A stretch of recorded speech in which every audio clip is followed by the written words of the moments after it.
I remember when Star Wars Jedi Fallen Order sent the teasers our way. I was very skeptical around this time. This was when Disney had freshly murdered Luke, Han, and pretty much sealed the tomb for future Star Wars projects. I saw this trailer of a young Jedi with red hair.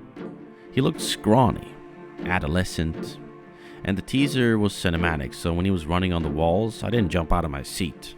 Because, not for a promise that would probably ultimately let me down.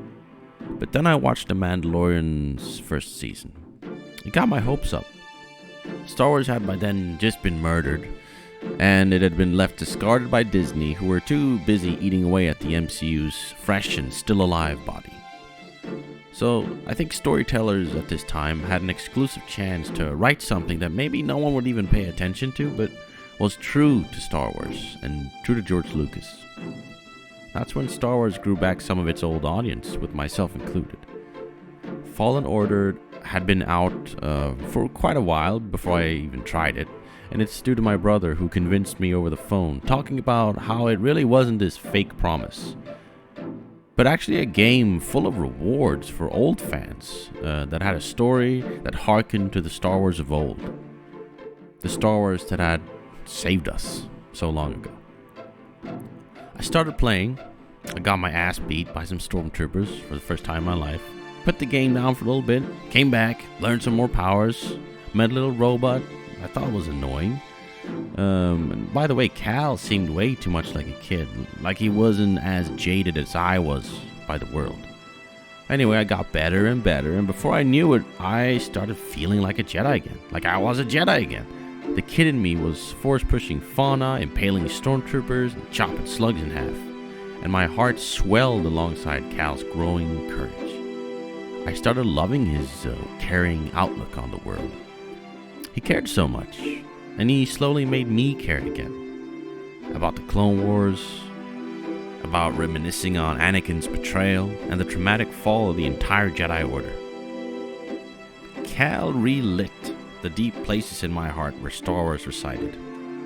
The depths Disney had closed the shutters on. Respawn Entertainment, they're the ones. They dragged in these old fans into the games through asking us to be patient, slowly earning more and more upgrades to Cal's arsenal, slowly realizing how badass he was and was becoming. Not like Rey, learning to use the Force through no training and then having the audacity to claim to be all the Jedi and claiming the Skywalker name. Respawn was on the sly. They were slowly making you experience this masterpiece through growing Cal's potential alongside your enthusiasm for the franchise and where it was headed once more. And why did it work? Because this is how growth happens. You start off weak, feeble, and you're sort of bored with what you can do at the start, even discouraged. You put the game away, but then you come back, and you try again, and you keep respawning, and you grow stronger and stronger. And before you know it, you become this badass Jedi Knight, wielding the Force and cutting down Jedi Hunters. And by the way, they were so badass, those guys, the way they taunt you. And you learn more about the different Jedi that fell and during Order 66 all around the galaxy. Cal was becoming a true Jedi, demonstrating the tenets of the Jedi Order through mercy, restraint, and discipline, all the while learning about how they fell. He was a lone Padawan, slowly regaining his connection to the Force through trials, tribulations, and slowly becoming the Jedi Knight we would all love to be, even though he was terrified of being chopped in half like chaff growing too tall amongst the Empire. Respawn got me, and by the time I was completely hooked, I met face to face with Vader, who sidelined my master, impaled me while my droid companion, who I'd learned to love and respect in the last usable seconds, made our escape and saved my life. I was godsmacked. Like, how did this slap so hard? How come it felt so visceral? Vader terrified and thrilled me. Running down the halls of the Inquisitorium, remembering the visions of Cal's potential turn to the dark side and the enslavement of the list of Force-sensitive children, all the while being chased by Vader. Never has a game gotten me so hooked on the sly like that. Never, like Respawn. Then came the next installment. Oh boy, was I excited. I didn't, and I still don't have a PS5, but I was saving up for one. And the reason I got hold of the game is because it came out on a Game Pass. Cal was back. It was different, sullied by the constant battles, but confident in himself. I saw Grease on Kobo, but how did he lose his arm, and why wasn't he still the captain? I heard about all these people I'd grown in my Jedi-hood with, but they were all apart. But I thought, man, it's fine. Everybody's got reasons to why they're on their own, you know.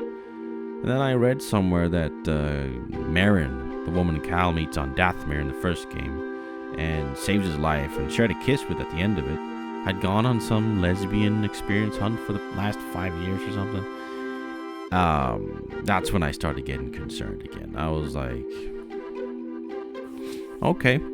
Anyway, after losing a couple of people that I didn't really know at all, Cal gets really angry, and I understand why he's angry, but I don't really feel angry with him because I don't really know these people at all. After crash landing on Kobo and talking to Grease, you find this tomb. It's cool looking and somewhat interesting enough at first glance.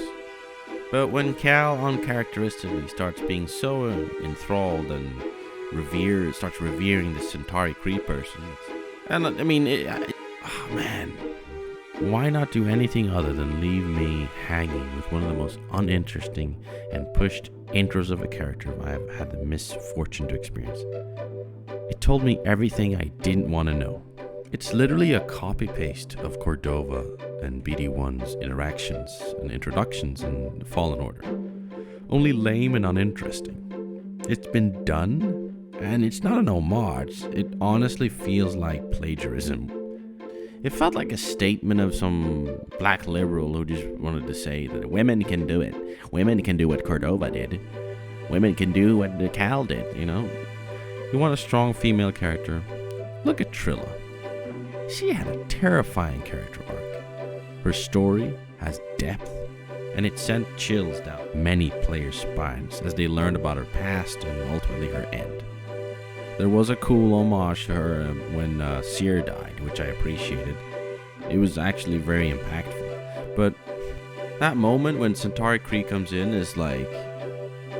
It's like they wanted to create a female Cordova. Like, that's what they did. They tried to make a female Cordova, and it fell flat on its ass, and they introduced you to this robot who... I mean, I'm not, you know, this woman hater, but it's just like... It's just not funny. It's not funny.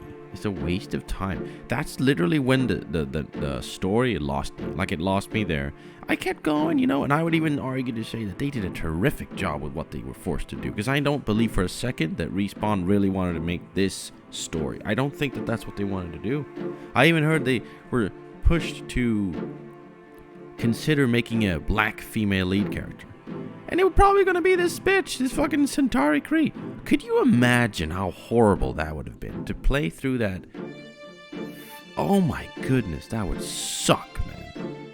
Thankfully, they refused to do that. But that is like just a window into the potential nightmare that would have been. Like, why was this so uninteresting to me and so interesting to Cal? Like, why is there a gay robot that's trying to be funny but isn't? Why does the whole plot go from being about the Empire's control over the galaxy and learning of Cordova's exploits to this copy-paste, the same shit with the black woman, you know, who's fighting this bland and evil, white, arrogant, yelling white man?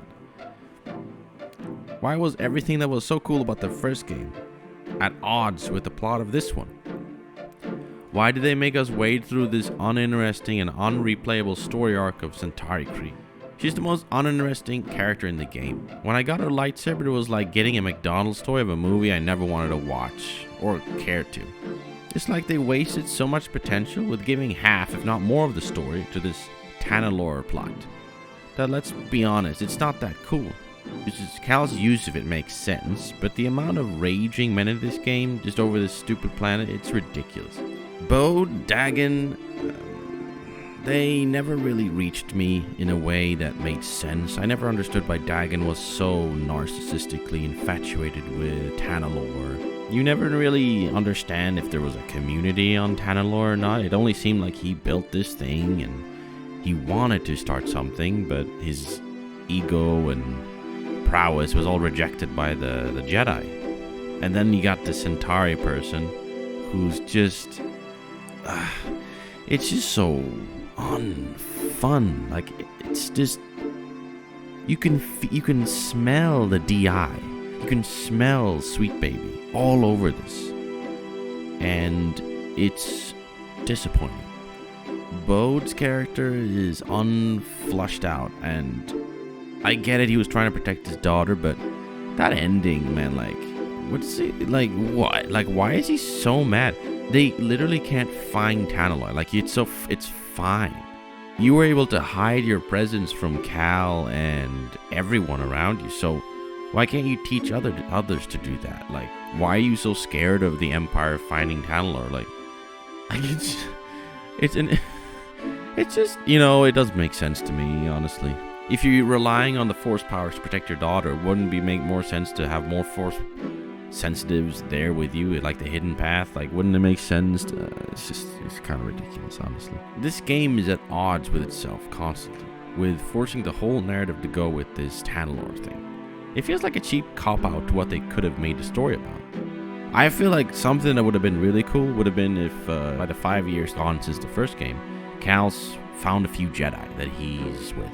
And by the first half of the game, you learn more about them, and you learn about their losses and their pains and their trials and tribulations. And maybe along the first half of the game, Vader hunts them down, like, one by one. And by the second half, Cal's lost pretty much everything, and it gives him an understandable reason, justifiable reason to get to where he got to lose his way temporarily. Maybe even lose his BD-1 for a while. Maybe Tanalorr would have been real, but maybe it would have been a distress beacon from Cordova, who you find there, and maybe through accident, maybe he redeems Cal, just like he saved him when he was on that ice planet, where he was freezing to death, and BD-1 believed in him when, you know, his lightsaber broke. Like, it could have been so much more epic.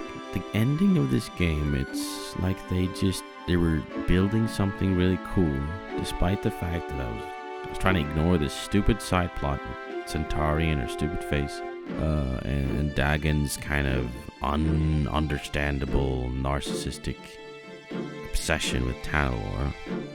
But they were getting to a crescendo, like they were getting somewhere, and then out of nowhere they just fall flat on their butts. Like, why would Bode just turn into this unreachable person? I just don't understand it.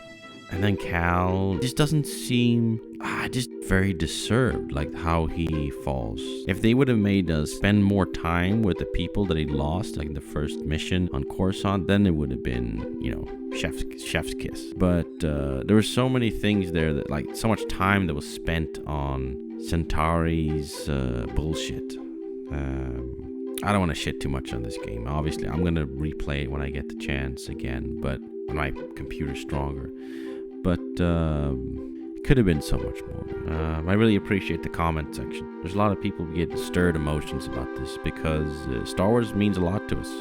And no matter what Disney's going to do with it, or whatever companies get their hands on it and molest it, you know, our love for it will never perish. If you like this video, like and subscribe. Thanks for watching. Remember, the Force is and will always be with you.